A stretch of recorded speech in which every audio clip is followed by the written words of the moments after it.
Jai Hind all of you. As we all know that the East India Company was an independent trading company. Um, इस company को function करने के लिए, इसकी functioning को अच्छी तरह से चलाने के लिए, देख रेख करने के लिए एक बोर्ड ऑफ डायरेक्टर्स बनी हुई थी। ये जो बोर्ड ऑफ डायरेक्टर्स थे, इनका काम होता था कंपनी का जो स्टाफ होता था उसको अपॉइंट करना या उसको डिसमिस करना। इसके अलावा जो भी ट्रेडिंग पॉलिसीज़ होती थी, फॉरेन पॉलिसीज़ होती थी कंपनी की, या फिर आर्मी को मेंटेन करना होता था, तो ये सारा काम जो होता था वो बोर्ड ऑफ डायरेक्टर की लीडरशिप में ही हुआ करता था। लेकिन हमने देखा कि फर्स्ट चैप्टर में हमने पढ़ा था कि पहले तो वो एक ट्रेडिंग कंपनी थी, बट बाद में उसका ऑब्जेक्टिव चेंज हो गया था। अब वो एक एडमिनिस्ट्रेटिव कंपनी बन गई थी। लेकिन अब जब एडमिनिस्ट्रेशन करना उन्हें आता नहीं था, उन्हें कोई एक्सपीरियंस नहीं था इस चीज़ का, तो इस कारण उन्हें बहुत सारी प्रॉब्लम्स भी हुई। जैसे कि हमने लास्ट वीडियो लेसन में देखा था कि उन्होंने बंगाल में डुअल गवर्नमेंट सिस्टम यूज़ किया था या स्टार्ट किया था, जिसकी वजह से बहुत ज़्यादा मिस गवर्नेंस हो गया था। बंगाल की सिचुएशन बहुत ज़्यादा ख़राब हो गई थी, बहुत चाउटिक हो गई थी। और इसके अलावा मैल एडमिनिस्ट्रेशन के कारण वहाँ के लोग बहुत ज़्यादा गुस्से में थे। तो ये सब जो चीज़ें थी, जो कंपनी की जो गलतियाँ थी, ये सारी चीज़ों की रिपोर्ट या इन सारी चीज़ों की इन्फॉर्मेशन ब्रिटिश गवर्नमेंट को इंग्लैंड में मिल रही थी। तो बंगाल की इतनी ख़राब सिचुएशन देखते हुए ब्रिटिश गवर्नमेंट ने, ब्रिटिश पार्लियामेंट ने वहीं इंग्लैंड में एक लॉ पास किया, एक एक्ट पास किया, जिसका नाम था रेगुलेटिंग एक्ट। तो ये 1773 में पास किया गया था और इसके दो मेन ऑब्जेक्टिव्स थे to remedy the drawbacks in the companies organisation. जो कंपनी की ऑर्गेनाइजेशन है उसमें जितनी भी ड्रॉबैक्स है, जितनी भी बुराइयां हैं, जितनी भी कमियां हैं, उसको वो दूर करें। And second, to rectify the causes of companies misgovernance. Company का जो मिस गवर्नेंस है इंडिया में, उसे वो रेक्टिफाई करें, मतलब उसको वो सुधारें, उसके कारण ढूंढें और उसमें थोड़ा वो सुधार करें। तो ये दो ऑब्जेक्टिव्स थे इस रेगुलेटिंग एक्ट के। नाउ इस एक्ट के प्रोविजंस क्या क्या थे, इसमें क्या क्या कहा गया था, क्या क्या चेंजेस किए गए थे, हम वो देखते हैं। हमें पता है कि जो बंगाल, मद्रास और कैलकटा, ये तीन प्रेसिडेंसीज थी ब्रिटिश ईस्ट इंडिया कंपनी की। प्रेसिडेंसीज मतलब इम्पॉर्टेंट सिटीज़, जितना भी इम्पॉर्टेंट काम होता था, एडमिनिस्ट्रेशन रिलेटेड काम होता था, वो ये लोग इन्हीं तीन सिटीज़ में से रेगुलेट किया करते थे। तो ये जो तीनों प्रेसिडेंसीज थी, ये पहले इंडिपेंडेंट हुआ करती थी, इंडिपेंडेंटली वर्क किया करती थी। लेकिन इस एक्ट के बाद जो बॉम्बे, मद्रास और कैलकाटा की प्रेसिडेंसीज थी, उनकी फ्रीडम को ख़त्म कर दिया गया था। इसके अलावा जो गवर्नर हुआ करता था बंगाल का, अब उसको मद्रास का भी गवर्नर जनरल कहा जाने लग गया। अब गवर्नर को गवर्नर जनरल कहा जाने लग गया और वो बंगाल के साथ साथ मद्रास का भी गवर्नर जनरल बन गया था। इसके अलावा उस गवर्नर जनरल की हेल्प करने के लिए, उसको असिस्ट करने के लिए या उसको एडवाइस देने के लिए 4 मेंबर्स कमेटी बनाई गई। और ये जो 4 मेंबर्स कमेटी थी, ये गवर्नर के हर काम को देखा करती थी और उसकी रिपोर्ट ब्रिटिश पार्लियामेंट तक पहुंचाती थी, ब्रिटिश गवर्नमेंट तक पहुंचाती थी। तो इस तरह से हम बोल सकते हैं कि गवर्नर जो कुछ भी काम किया करता था, जो कुछ भी डिसीजंस लिया करता था, वो इस 4 मेंबर कमेटी की एडवाइस लेकर, उनसे डिस्कशन कर कर ही किया करता था। इसके अलावा गवर्नर जनरल का काम होता था, अगर उसको किसी से युद्ध लड़ना हो या फिर उसको किसी से ट्रीटी साइन करनी हो, कोई संधि साइन करनी हो, तो ये सब काम गवर्नर जनरल का हुआ करता था। एक सुप्रीम कोर्ट एस्टैब्लिश किया गया था कैलकटा में अंडर दिस रेगुलेटिंग एक्ट। तो हम बोल सकते हैं कि सबसे पहला जो इंडिया का सुप्रीम कोर्ट था, वो पहले कैलकटा में एस्टैब्लिश हुआ था। अब हमारा सुप्रीम कोर्ट कहाँ है? दिल्ली में, न्यू दिल्ली में। बट उस टाइम पर जब पहली बार एस्टैब्लिश हुआ था, तब कैलकटा में हुआ करता था। So these were some important provisions of the regulating act. लेकिन स्टार्टिंग में जब ये एक्ट आया, जब ये लागू हुआ, तो उस टाइम पर सभी को लगा था कि अब कंपनी की जो गवर्नेंस है वो थोड़ी सुधरेगी, कंपनी के जो ऑफिसर्स हैं वो थोड़े अच्छी तरह से काम करना स्टार्ट कर देंगे। लेकिन बाद में इसकी कुछ बुराइयां भी दिखने लग गई। ये एक्ट जब लागू हुआ, जब एनफोर्स्ड हुआ, तो उसके बाद कुछ बुराइयां, जिससे हम बोल सकते हैं कि कुछ ड्रॉबैक्स या फिर कुछ डीमेरिट्स इस एक्ट के ये थे कि हमने देखा कि गवर्नर जनरल जो था, उसकी हेल्प के लिए, उसको एडवाइस देने के लिए जो 4 मेंबर कमेटी बनाई गई थी, 4 मेंबर काउंसिल बनाई गई थी, उनके विचार कभी कभी मिलते नहीं थे आपस में। उनमें कॉन्फ्लिक्ट हो जाता था किसी भी एक टॉपिक पे। मतलब गवर्नर जनरल कुछ और करना चाहता है और वो जो काउंसिल है वो कुछ और करना चाह रही है। तो बहुत टाइम ऐसा होता था कि डिस्कशन जो डिसीजंस होते थे, कोई एक डिसीजन लेना उनके लिए बहुत मुश्किल हो जाता था। इसके अलावा हमने जो सुप्रीम कोर्ट देखा जो एस्टैब्लिश हुआ था कैलकाटा में, उसके भी जो पावर्स और फंक्शंस थी उनको कुछ इलेबोरेट नहीं किया गया था। कुछ डेफिनेट पावर्स एंड फंक्शंस उनको नहीं दे रखी थी कि उनकी क्या पावर्स हैं, क्या क्या काम करना है और राइट्स क्या क्या हैं उनके। तो ये भी उन्होंने क्लैरिफाई नहीं किया था। So this was another demerit.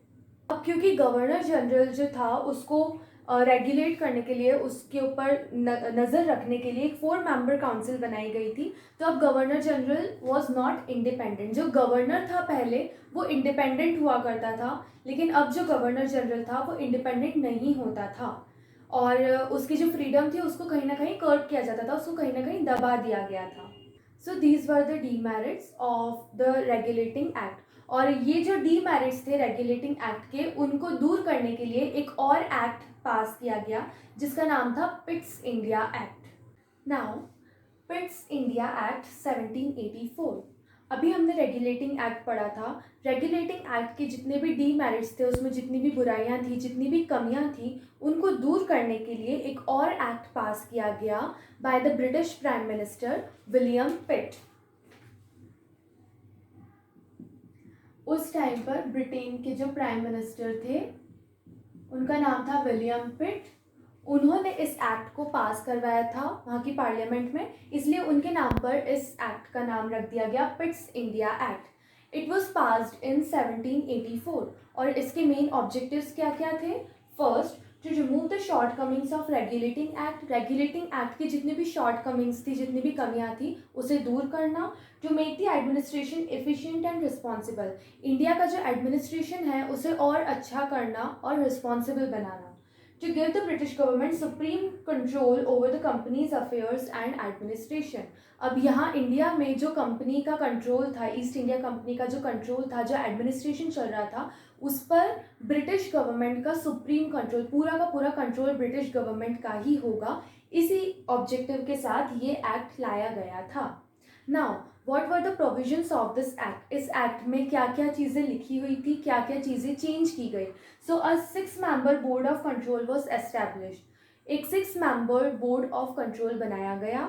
इसका काम क्या था, जैसा कि हमको नाम से समझ में आ रहा है, बोर्ड ऑफ कंट्रोल, यानी कि एक ऐसा बोर्ड जो कंट्रोल करने के लिए बना हो। तो ये किसे कंट्रोल करता था, द बोर्ड ऑफ डायरेक्टर्स, जो कि ईस्ट इंडिया कंपनी का जो बोर्ड ऑफ डायरेक्टर्स था, जो उस पूरी कंपनी की से रिलेटेड जितनी भी चीज़ें होती थी उन सब से रिलेटेड डिसीजंस लेता था।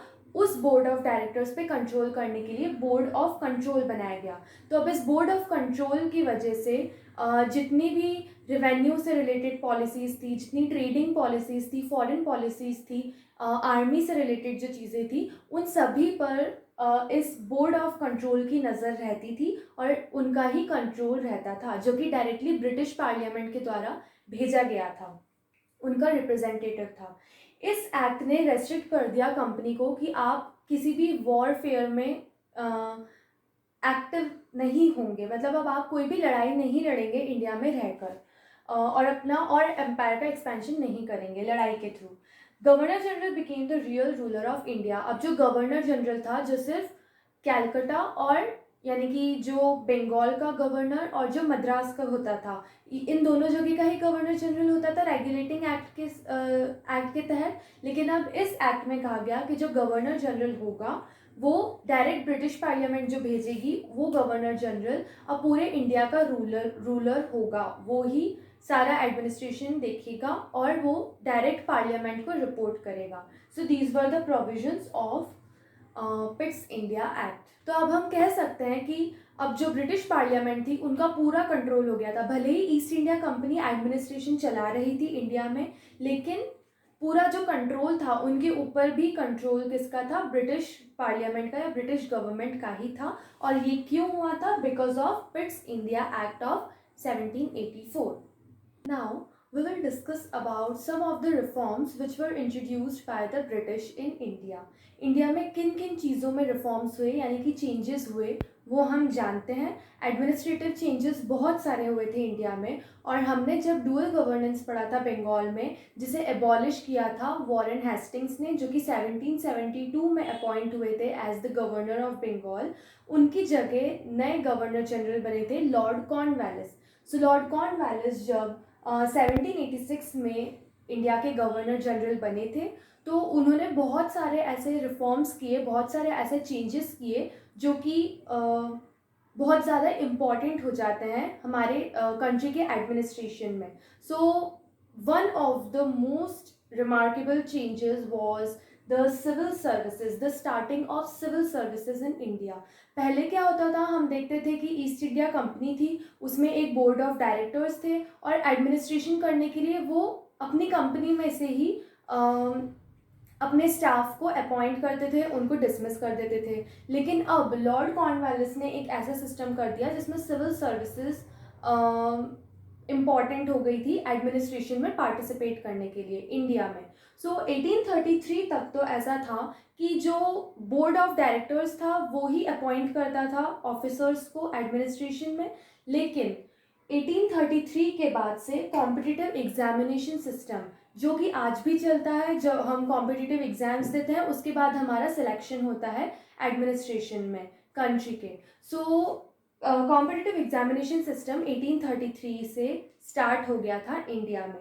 सो Lord Cornwallis is regarded as the father of civil services in India. India में सबसे पहले उन्होंने ही सिविल सर्विसेज की स्टार्टिंग की थी, शुरुआत की थी, इसलिए उन्हें सिविल सर्विसेज का फादर कहा जाता है इंडिया में। नाउ कॉर्नवालिस ने बहुत सारे रिफॉर्म्स किए अलग अलग फील्ड्स में। सो उनके रिफॉर्म्स के बारे में हमें किससे पता चलता है, एक बुक है जिसका नाम है कॉर्नवालिस कोड। 1793 की ये बुक है, और इस बुक से हमें पता चलता है कि उन्होंने कौन कौन से रिफॉर्म्स किए, सारे रिफॉर्म्स उनके उसमें लिखे हुए हैं। नाउ अब हमने देखा कि कॉम्पिटिटिव एग्जाम्स तो होता था, लेकिन लॉर्ड कॉर्नवालिस ने एक चीज़ ये की कि वो इनइक्वालिटी करते थे। वो चाहते थे कि जो इंडिया के जो स्टूडेंट्स हैं या इंडिया का जो यूथ है वो एडमिनिस्ट्रेशन में पार्टिसिपेट ना करे, और वो प्रेफरेंस किसको देते थे, जो ब्रिटिश स्टूडेंट्स होते थे, जो ब्रिटेन के जो लोग होते थे उनको ही वो प्रेफरेंस देते थे। वो चाहते थे कि ब्रिटेन के लोग ही एडमिनिस्ट्रेशन में पार्टिसिपेट करें ताकि हम ही इंडियंस पर रूल कर पाएँ। सो इसके लिए जब कोई दूसरी कंट्री से आएगा हमारी कंट्री में एडमिनिस्ट्रेशन करने के लिए, तो एडमिनिस्ट्रेशन करने के लिए ये सबसे इम्पॉर्टेंट चीज़ है कि यहाँ के कल्चर को, यहाँ के ट्रेडिशंस को वो जाने जो रूल कर रहे हैं। सो इंग्लैंड से आने वाले इंसान को हमारी कंट्री के बारे में कुछ नहीं पता होता था, ना यहाँ का कल्चर पता होता था, ना यहाँ का कुछ भी ट्रेडिशंस वगैरह पता होता था, तो वो लोगों को समझ नहीं पाते थे। तो इसके लिए उन्हें ट्रेनिंग दी जाने लगी। 2 कॉलेजेस सेटअप किए गए। पहला था फोर्ट विलियम कॉलेज, जो कि कैलकाटा में सेटअप हुआ 1801 में। यहाँ पर ब्रिटेन से आने वाले लोगों को ट्रेनिंग दी जाती थी जो एडमिनिस्ट्रेशन में जाने के इच्छुक होते थे, जो सिविल सर्विसेज की एग्जामिनेशन देने में इंटरेस्टेड होते थे, उनको ट्रेनिंग दी जाती थी एडमिनिस्ट्रेशन की। लेकिन बाद में ब्रिटेन में ही ईस्ट इंडिया कॉलेज खुला जहाँ पर उनको ट्रेनिंग दी जाती थी। वहाँ पर ट्रेनिंग देकर वो यहाँ इंडिया में उन्हें गवर्नेंस करने के लिए भेजते थे। So these were some changes in the administration. अब हम जुडिशियल ऑर्गेनाइजेशन की बात करें तो जुडिशियरी में भी बहुत सारे चेंजेस कॉर्नवालिस ने किए थे। कॉर्नवालिस ने भी और उनके बाद भी बहुत सारे चेंजेस हुए थे। पहले क्या होता था, ब्रिटिश इंडिया के लॉज में, जुडिशियल अफेयर्स में ज़्यादा इंटरफेयर नहीं करते थे, बिकॉज उन्हें पता था कि जो लोग हैं यहाँ के वो अपने धर्म को बहुत ज़्यादा मानते हैं, अपनी धार्मिक मान्यताओं को बहुत ज़्यादा इंपॉर्टेंस देते हैं। तो अगर हम इंटरफेयर करेंगे तो ये हमारे खिलाफ खड़े हो जाएंगे। तो पहले क्या होता था, ये लोग इंटरफेयर नहीं करते थे, तो यहाँ के जो लोग होते थे वो अपने धर्म शास्त्रों के अनुसार, जैसे कि अगर हिंदूज़ हैं तो उनका एक अलग लॉ होता था, मुस्लिम्स का अपना अलग कानून होता था, शरिया कानून। सो वो अपने धर्मशास्त्रों के अनुसार, पुराने जो रीति रिवाज चले आ रहे थे उसके अनुसार, उसके अकॉर्डिंग ही अपना खुद ही जुरिस्डिक्शन कर लिया करते थे, उसी कानून को वो मानते थे। लेकिन ब्रिटिश ने देखा बाद में कि ये जो कानून है ये बहुत ज़्यादा बुराइयां फैला रहे हैं सोसाइटी में, मतलब सोसाइटी में बहुत सारे लोगों के साथ बहुत गलत हो रहा है इन कानूनों के अंतर्गत, इन कानूनों के अंदर।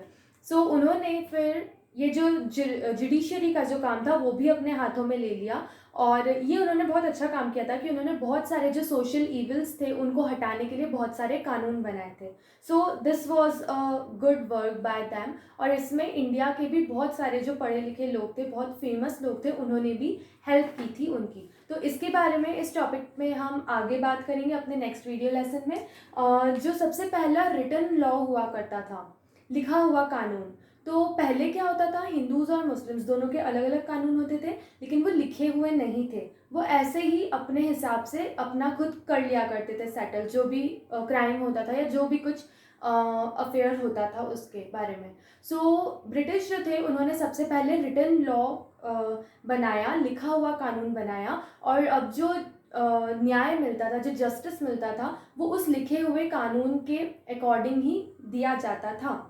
लेकिन एक चीज़ ये थी, भले ही इतने सारे रिफॉर्म्स हुए, इतने सारे रिफॉर्म्स किए, इतने सारे चेंजेस किए उन्होंने एडमिनिस्ट्रेशन में, जुडिशियरी में, सोसाइटी में, लेकिन फिर भी ये बात तो थी कि वो लोग इनइक्वालिटी पर मानते थे, मतलब वो इक्वल नहीं मानते थे इंडियंस को और यूरोपियंस को।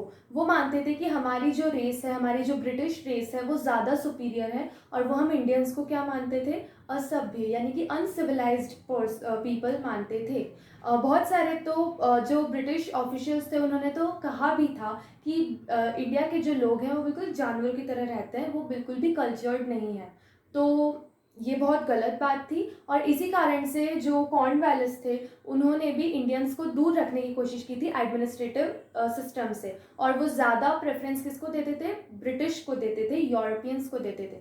तो ज़्यादा हाई पोस्ट जो होती थी, जो ऊंची पोस्ट वाले जो पोजीशंस होती थी, वो भी ब्रिटिश को ही दी जाती थी, और इंडियंस को लोअर पोस्ट मिलती थी अगर वो एग्जामिनेशन पास कर भी लेते थे तो। So this was a very bad thing.